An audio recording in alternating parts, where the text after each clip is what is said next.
আমার দিনী ভাই ও কাকু, যদি আপনি ভিডিওটা ক্লিক করছেন, আপনাকে অনুরোধ করব আপনি পুরা ভিডিও দেখবেন। কারণ আজকে আমি যে বিষয় নিয়ে আলোচনা করব, যাকে শিরকের বাহন বলা হয়, যেই বিষয়টা মুসলিম সমস্ত নরনারীর জানা জরুরি, ভেরি ভেরি ইম্পর্টেন্ট। যেমন এমন কিছু কথা ও কাজ আছে যা সরাসরি শিরিক না হইলেও রাসূল সাল্লাল্লাহু আলাইহি ওয়াসাল্লাম নিজ উম্মতকে সেই কাজগুলা করতে নিষেধ করছেন। হ্যাঁ, যেমন সেই কাজগুলো সরাসরি শিরিক না হইলেও মানুষকে অতি তাড়াতাড়ি শিরিকের দিকে নিয়ে যায়। হ্যাঁ, অতি তাড়াতাড়ি শিরিকের ভিতরে পৌঁছায়া দেয়। যেমন রাসূলুল্লাহ সাল্লাল্লাহু আলাইহি ওয়াসাল্লাম এমন শব্দ, এমন কথা বলতে নিষেধ করেছেন, যেমন শব্দ, যেমন কথা মানে সৃষ্টি এবং স্রষ্টার মাঝে সমতা বুঝায়। যেমন তুমি ছিলে বলে এই ঘটনাটি ঘটেনি, তুমি যদি না থাকতে ঘটনাটি ঘটতো, তুমি ছিলে বলে কামটা হয়েছে, তুমি যদি না থাকতে এই কামটা হইতো না, তুমি এবং আল্লাহ চাইছো বলে এই ঘটনাটি ঘটে নাই, তুমি এবং আল্লাহ যদি না চাইতে ঘটনাটা ঘটে যাইতো, তুমি এবং আল্লাহ ছিলে বলে এখানে এটা হয় নাই, যদি তুমি এবং আল্লাহ না থাকতে এটা হয়ে যাইতো, ইত্যাদি ইত্যাদি। নবী সাল্লাল্লাহু আলাইহি ওয়াসাল্লাম কবরকে নিয়ে যে কোনো ধরনের বাড়াবাড়ি করতে নিষেধ করেছেন। যেমন কবরের উপরে বসা, কবরের উপরে ঘর বানানো, পাকা করা, মুজেই করা, চুনকাম করা, কবরস্থানে বা কবরের দিকে ফিরে নামাজ পড়া, হ্যাঁ, কবরকে যে কোনো ধরনের ইবাদত ক্ষেত্র বা মেলা ক্ষেত্র বানানো, হ্যাঁ, কবরের মাটির সাথে অন্য কিছু বানানো, কবরকে উঁচা করা, ইত্যাদি ইত্যাদি। আজ তো সারা দুনিয়ার ভিতরে শিরকে ভরপুর। দুনিয়ার ভিতরে মাজার পূজা চলতেছে, হ্যাঁ, মাজারের উপরে চাদর চড়ানো চলতেছে, ফুল দেওয়া চলতেছে, যেগুলো সরাসরি শিরিক। হ্যাঁ, আব্দুল হাইয়াজ আসাদি রাদিয়াল্লাহু আনহু থেকে বর্ণিত, তিনি বলেন, আর আলী রাদিয়াল্লাহু আনহু একবার আমাকে একটা কথা বললেন, আলা আবআসুকা আলা মা বাআসানি আলাইহি রাসূলুল্লাহ আন লা তাদআ তিমসালান ওয়ালা সূরাতান ইল্লা তামাসতাহা ওয়ালা কবরান মুশরিফান ইল্লা সাওয়াইতা। এখানে বলা হয়েছে যে আব্দুল হাইয়াজ আসাদি রাদিয়াল্লাহু আনহু বলেন যে আলী আমাকে বললেন, আমি কি তোমাকে এমন কাজে পাঠাবো না যে কাজে আমাকে রাসূলুল্লাহ সাল্লাল্লাহু আলাইহি ওয়াসাল্লাম পাঠাইছেন? তুমি কোনো মূর্তি বা ছবি পাইলে সেটা মুছে ফেলাইও এবং উঁচা কবর পাইলে সমান করিয়া দিও। আজ সারা দুনিয়ার ভিতরে, আজ মুসলমানের বাড়ির ভিতরে ছবি টাঙ্গানো, আজ সারা দুনিয়ার ভিতরে মাজারকে উঁচা করা, ঘর বানানো। আফসোস হয় যেইটা মুসলিম শরীফের হাদিসের ভিতরে আসছে, আবু দাউদ শরীফ, তিরমিজি, নাসাই, আহমদ এবং হাকিম, কয়েকটা হাদিসের ভিতরে এটাকে নিষেধ করা হয়েছে। নবী সাল্লাল্লাহু আলাইহি সাল্লাম সূর্য উঠা এবং ডুবার সময় নামাজ পড়তে নিষেধ করেছেন, কারণ এতে সূর্য পূজারীদের সাথে মিল পাওয়া যায়। উকবা বিন আমির জুহানি রাদিয়াল্লাহু আনহু থেকে একটা হাদিস বর্ণিত, সালাসু সাআতিন কানা রাসূলুল্লাহ সাল্লাল্লাহু আলাইহি ওয়াসাল্লাম ইয়ানহানা আন নুসাল্লিয়া ফিহিন্না ও আন নাকবারা ফিহিন্না মাউতানা হিনা তাতলুউশ শামসু বাজিগাতান হাত্তা তারনাফিয়া ওয়া হিনা ইয়াকুমু কাইমুজ জাহিরা হাত্তা তামিলুশ শামসু ওয়া হিনা তাদাইফু শামসু বিল গুরাবি হাত্তা তুগরুব। এইখানে বলা হয়েছে তিনটি সময় এমন যে রাসূলুল্লাহ সাল্লাল্লাহু আলাইহি সাল্লাম আমাদেরকে সে সময়গুলোতে নামাজ পড়তে অথবা মৃত্যু ব্যক্তিকে দাফন করতে নিষেধ করেছেন। সূর্য উঠার সময় যতক্ষণ না তা পূর্ণভাবে উঠে যায়, ঠিক দুপুর বেলায় যতক্ষণ না তা মধ্য আকাশ থেকে সরে যায়, সূর্য ডুবার সময় যতক্ষণ না তা সম্পূর্ণরূপে ডুবে যায়। মুসলিম শরীফের হাদিসের ভিতরে এসেছে, রাসূলুল্লাহ সাল্লাল্লাহু আলাইহি সাল্লাম সওয়াবের আশায় তিনটি মসজিদ তথা মসজিদে হারাম, মক্কা মসজিদ, মসজিদে নববী, মদিনা মসজিদ, মসজিদে আকসা, বাইতুল মুকাদ্দাস, হ্যাঁ, এই তিনটা মসজিদ সারা যে কোনো জায়গায় সুয়াপের নিয়াতে সফর করতে নিষেধ করেছেন, হারাম বলেছেন। আর আমরা তো সফর করে মাজারে যাই ইবাদতের আশায়, আজমির শরীফ যাই ইবাদতের আশায়, কিন্তু নবী তিনটা মসজিদে ইবাদতের উদ্দেশ্যে সফর করা, তিনটা মসজিদে ইবাদতের উদ্দেশ্যে সফর করা জায়েজ করলেন, বাকি হারাম, নিষেধ। মসজিদে আকসা, বাইতুল মুকাদ্দাস, মসজিদে হারাম, হ্যাঁ, তারপরে মক্কা মসজিদ, মসজিদে নববী, মদিনা মসজিদ, তিনটা মসজিদ ছাড়া অন্য যে কোনো উদ্দেশ্যে, অন্য যে কোনো ইবাদত করার উদ্দেশ্যে সফর করা নিষেধ করছেন। রাসূলুল্লাহ সাল্লাল্লাহু আলাইহি সাল্লাম পূজা মণ্ডপে অথবা মেলা ক্ষেত্রে মান্যত করতে নিষেধ করছেন, কারণ তাতেও মূর্তি পূজারীদের সাথে মিল পাওয়া যায়। রাসূলুল্লাহ সাল্লাল্লাহু আলাইহি সাল্লাম তার সম্মান ও প্রশংসায় যে কোনো ধরনের বাড়াবাড়ি করতে নিষেধ করেছেন। আজ দুনিয়ার ভিতরে তো নবী মাটির না নূরের দল নিয়ে টানা, দুই দলে, এক দল বলতেছে নবী মাটির, আর এক দল বলতেছে নবী নূরের, টানাটানি শুরু হয়েছে। কিন্তু নবী নিজেই বলছে আমি সাধারণ মানুষ তোমাদের মতন, কিন্তু সেটা নিয়ে দুই দলে কি মারামারি, বাপরে বাপ। আব্দুল্লাহ বিন শিখির রাদিয়াল্লাহু আনহু থেকে বর্ণিত, তিনি বলেন আমি বনু আমির গোত্রের এক প্রতিনিধি দলের সাথে রাসূলুল্লাহ সাল্লাল্লাহু আলাইহি ওয়াসাল্লামের নিকট গেলাম, অথবা আমরা রাসূলুল্লাহ সাল্লাল্লাহু আলাইহি ওয়াসাল্লামকে সম্বোধন করে বললাম আপনি আমাদের সাইয়্যিদ। রাসূলুল্লাহ সাল্লাল্লাহু আলাইহি ওয়াসাল্লাম বললেন সাইয়্যিদ হচ্ছেন আল্লাহ তাআলা, আমি নই। তখন আমরা বললাম আপনি আমাদের মধ্যে শ্রেষ্ঠ। তখন তিনি বললেন কুলু বিকাউলিকুম আও বাদি কাউলিকুম ওয়ালা ইয়াস্তাজরিয়ান্নাকুমুশ শাইতান। তোমরা এমন কিছু বলতে পারো, তবে মনে রাখবে যে শয়তান যেন তোমাদেরকে নিজ কাজের জন্য প্রতিনিধি বানিয়ে না নেয়। আবু দাউদ শরীফের হাদিসের ভিতরে আসছে। যদিও কোনো উপযুক্ত ব্যক্তির অনুপস্থিতিতে তাকে সাইয়্যিদ বলা যায়, তবুও রাসূলুল্লাহ সাল্লাল্লাহু আলাইহি ওয়াসাল্লাম তার ব্যাপারে তা বলতে এই জন্যই নিষেধ করেছেন যে যেন কেউ তার সম্মান ও প্রশংসায় বাড়াবাড়ি করে তাকে আল্লাহ তাআলার সমপর্যায়ে বসিয়ে না দেয়, যা বড় শিরকের অন্তর্ভুক্ত। আজ দুনিয়ার ভিতরে তো চাই চলতেছে, পীরকে বড় খোদা বানায় নিছে, নাউযুবিল্লাহি মিন যালিক। এই কারণেই কেউ কারোর নিকট রাসূলুল্লাহ সাল্লাল্লাহু আলাইহি ওয়াসাল্লামের পরিচয় দিতে চাইলে তিনি তাকে শুধু তার ব্যাপারে এতটুকু বলতে আদেশ করেছেন যে তিনি আল্লাহ তাআলার বান্দা ও তদীয় রাসূল। কেউ যদি বলে নবী কিরকম, নবীর পরিচয় যদি কেউ চায় নবী কিরকম, তো এতটুকুই বলতে নবী আদেশ করছেন। আর আমরা কই আমাদের নবী নূরের নবী, আমাদের নবী শ্রেষ্ঠ নবী, শ্রেষ্ঠ নবী তো ঠিক আছে, নূরের নবী। কেউ যদি বলে মাটির নবী, মাটির নবী কইলেও আমাদের নবী মাটির নবী না, নূরের নবী। এই নিয়ে দুনিয়ার ভিতরে কি তুলপার চলতেছে। ওমর রাদিয়াল্লাহু আনহু থেকে একটা হাদিস বর্ণিত আছে যে আমি নবী সাল্লাল্লাহু আলাইহি সাল্লামকে বলতে শুনেছি যে লা তুতরুনি কামা আতরানি নাসারা ইবনে মারইয়াম ফা ইন্নামা আনা আবদুহু ফাকুলু আবদুল্লাহি ওয়া রাসূলুহু। তোমরা আমার প্রশংসা করতে গিয়া কখনো বাড়াবাড়ি করিও না, যেমনি ভাবে বাড়াবাড়ি করেছে খ্রিস্টানরা ঈসা বিন মারিয়ম আলাইহিস সালামের ব্যাপারে। আমি কেবল আল্লাহ তাআলার বান্দা, সুতরাং তোমরা আমার ব্যাপারে বলবে তিনি আল্লাহ তাআলার বান্দা এবং তদীয় রাসূল। বুখারী শরীফের হাদিসের ভিতরে আসছেন রাসূলুল্লাহ সাল্লাল্লাহু আলাইহি সাল্লাম কারোর সম্মুখে তার প্রশংসা করতে নিষেধ করেছেন, যাতে তার প্রশংসায় বাড়াবাড়ি করা না হয় এবং সেও বেঁচে যায়। আর আমরা তো মানুষের প্রশংসা করলে বাপরে বাপ এই আল্লাহর বহুত বড় ওলি হয়ে গেছে এমন ভাবে প্রশংসা করি।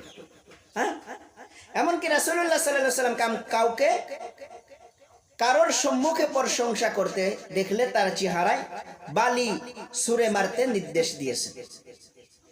কেউ যদি কারোর সম্মুখে আমার কেউ যদি প্রশংসা করে, তাহলে রাসূলুল্লাহ সাল্লাল্লাহু আলাইহি সাল্লামের নির্দেশ হলো আমি আমার প্রশংসা যে ব্যক্তি করতেছে তার চেহারার দিকে জানি আমি বালি ছুঁড়ে মারি। বালু যেটাকে বালু মাটি বলা হয়, বালা ছুঁড়ে মারি। কত বড় কথা। মুয়াবিয়া রাদিয়াল্লাহু আনহু থেকে বর্ণিত একটা হাদিস যে আমি রাসূলুল্লাহ সাল্লাল্লাহু আলাইহি সাল্লামকে বলতে শুনেছি ইয়াকুম ওয়াত্তামাদু হা ফা ইন্নাদ-দাখবু। তোমরা একে অপরের প্রশংসা করা থেকে দূরে থাকো, কারণ সম্মুখ প্রশংসা হচ্ছে কাউকে জবাই করার মতন শামিল। ইবনে মাজাহ। কারো সামনে কারো প্রশংসা করার থেকে আমরা যেন বিরত থাকি। হ্যাঁ, আবু বকর রাদিয়াল্লাহু আনহু থেকে একটা হাদিস বর্ণিত, জৈনিক ব্যক্তি নবী সাল্লাল্লাহু আলাইহি সাল্লামের সম্মুখে অন্য জনের প্রশংসা করলো, তখন নবী সাল্লাল্লাহু আলাইহি সাল্লাম প্রশংসাকারীকে উদ্দেশ্য করে বললেন ওয়াইহাকা কাতাতু উনুকা সাহিবিকা মিরারা ইযা কানা আহাদুকুম মাদিহা সাহিবুহু লা মাহালাহু ফালইয়াকুল আহাসিবু ফুলানা ওয়াল্লাহু হাসিবুহু ওয়ালা আযকা আলাল্লাহি আহাদান আহাসিবুহু ইন কানা ইয়ালামু যালিকা কাযা ওয়া কাযা।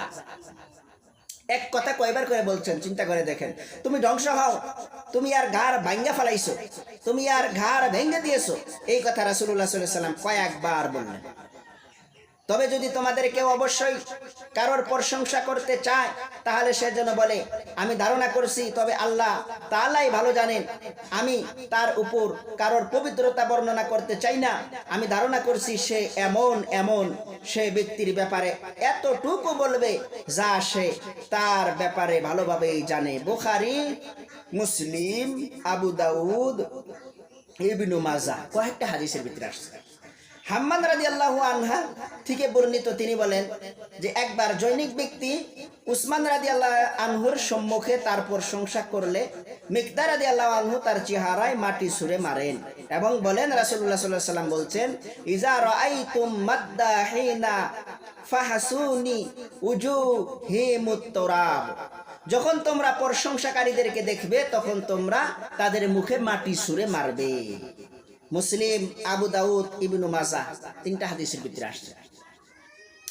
রাসূলুল্লাহ সাল্লাল্লাহু আলাইহি ওয়াসাল্লাম কোন নেককার বান্দার ব্যাপারে যে কোনো ধরনের বাড়াবাড়ি করতে নিষেধ করেছেন এবং তিনি ও এই জাতীয় লোকদেরকে কিয়ামতের দিন আল্লাহ তাআলার নিকট তার সর্বনিকৃষ্ট সৃষ্টি হিসাবে আখ্যায়িত করছেন। আম্মা জান আয়েশা রাদিয়াল্লাহু আনহা থেকে বর্ণিত, তিনি বলেন, উম্মে হাবিবা ও উম্মে সালামা রাদিয়াল্লাহু আনহুমা নবী সাল্লাল্লাহু আলাইহি ওয়াসাল্লামের নিকট ইথিওপিয়ার এক গির্জার কথা বর্ণনা করেন, যাতে অনেক ধরনের ছবি টাঙ্গানো ছিল। তখন নবী সাল্লাল্লাহু আলাইহি ওয়াসাল্লাম তাদেরকে উদ্দেশ্য করে বলেন, ইন্না উলাইকা ইযা কানা ফিহিমুর রুজুলাস সালিহ ফামাত ইয়ানাউ আলা কবরিহি মাসজিদান ওয়া সাওয়ারু ফিহি তিলকা সূরা উলাইকা শিরারুল খালকি ইনদাল্লাহি ইয়াউমাল কিয়ামাহ। ওরা এমন যে ওদের মধ্যে কোনো নেককার ব্যক্তির মৃত্যু হলে তারা তার কবরের উপর মসজিদ বানিয়ে নেয় এবং তাতে ওই জাতীয় ছবি অঙ্কন করে ওরা কিয়ামতের দিন আল্লাহ তাআলার নিকট সর্বনিকৃষ্ট সৃষ্টি হিসাবে পরিগণিত হবে। বুখারী এবং মুসলিম শরীফের হাদিসের ভিতরে আসছে। নেককার লোকদের প্রতি আমাদের শরীয়ত সম্মত দায়িত্ব হলো এই যে আমরা ওদের শ্রেষ্ঠত্ব স্বীকার করব, তাদের জন্য আল্লাহ তাআলার নিকট ক্ষমা প্রার্থনা করব, তাদের প্রতি কোনো ধরনের বিদ্বেষ পোষণ করব না এবং কোনো ধরনের বাড়াবাড়ি ব্যতিরিকে তাদের যে কোনো নেক আমল কোরআন ও হাদিস সম্মত হলে তা আমরা মেনে নিব। আল্লাহ তাআলা কোরআন পাকে বলছেন, বিসমিল্লাহির রহমানির রহিম, ওয়াল্লাযীনা জাউ মিন বা'দিহিম ইয়াকুলু রাব্বানা ইগফির লানা ওয়া লিইখওয়ানিনাল্লাযীনা সাবাকুনা বিল ঈমান ওয়া লা তাজআল ফী কুলুবিনা গিল্লাল লিল্লাযীনা আমানু রাব্বানা ইন্নাকা রাউফুর রহিম। যারা তাদের পরে এসেছে তারা বলে, হে আমার প্রভু, আমাদেরকে এবং যারা আমাদের পূর্বে খাঁটি ঈমান নিয়ে মৃত্যুবরণ করেছে তাদেরকে ক্ষমা করুন। হে প্রভু, আমাদের অন্তরে যেন কোনো ঈমানদারের প্রতি সামান্যটুকু হিংসে বিদ্বেষ না থাকে, নিশ্চয় আপনি পরম দয়ালু ও অত্যন্ত মেহেরবান। সূরা হাশর 10 আয়াত। রাসূলুল্লাহ সাল্লাল্লাহু আলাইহি ওয়াসাল্লাম ছবি তুলতে নিষেধ করেছেন, কারণ ছবি তোলাই ছিল মূর্তি পূজার প্রথম পর্যায়। শয়তান ইবলিস সর্বপ্রথম নূহ আলাইহিস সালামের সম্প্রদায়কে তাদের নেককারদের ছবি এঁকে তাদের মজলিসে স্থাপন করতে পরামর্শ দেয়, যাতে করে তাদেরকে স্মরণ করা যায় এবং ইবাদতের ক্ষেত্রে তাদের অনুসরণ করা যায়। পরবর্তীতে সে ছবিগুলোর পূজা শুরু হয়ে যায় এবং তারা কারোর লাভ বা ক্ষতি করতে পারে এমনও মনে করা হয়। এই পরিণতির কথা চিন্তা করে রাসূলুল্লাহ সাল্লাল্লাহু আলাইহি ওয়াসাল্লাম ছবি তুলতে নিষেধ করেছেন এবং ছবি উত্তোলনকারীকে কিয়ামতের দিন কঠিন শাস্তি ভোগ করবে, এই কথা বলেছেন। আম্মা জান আয়েশা রাদিয়াল্লাহু আনহা থেকে বর্ণিত, তিনি বলেন যে রাসূলুল্লাহ সাল্লাল্লাহু আলাইহি ওয়াসাল্লাম বলছেন, আশাদ্দুন নাস আযাবান ইয়াউমাল কিয়ামাতিল্লাযী ইউদাহুনা বিখালকিল্লাহ কিয়ামতের দিন সর্বকঠিন শাস্তির অধিকারী হবে ওরা যারা আল্লাহ তাআলার সৃষ্টির নাই কোনো কিছু বানাতে চায়। বুখারী, মুসলিম, বাগাওয়ী, তারপরে নাসাই এবং বাইহাকির ভিতরে আসছে। আব্দুল্লাহ বিন মাসউদ রাদিয়াল্লাহু আনহু থেকে একটা হাদিস বর্ণিত যে নবী বলেন, ইন্না আশাদ্দুন নাসি আযাবান ইনদাল্লাহি ইয়াউমাল কিয়ামাতিল মুসাওয়ারুন। নিশ্চয় কিয়ামতের দিন আল্লাহ তাআলার নিকট সর্বকঠিন শাস্তির অধিকারী হবে ওরা যারা বিনা প্রয়োজনে ছবি তোলে বা তৈরি করে। বুখারী এবং মুসলিম শরীফের হাদিস আসছে। আব্দুল্লাহ বিন আব্বাস রাদিয়াল্লাহু আনহুমা থেকে একটা হাদিস বর্ণিত যে রাসূলুল্লাহ সাল্লাল্লাহু আলাইহি সাল্লাম বলেন, কুল্লু মাসুরা মিন ফিন্নারি ইজআলু লাহু বিকুল্লি সূরাতিন সূরাতাহা নাফসুন ফাতুআযাবুহা ফি জাহান্নাম।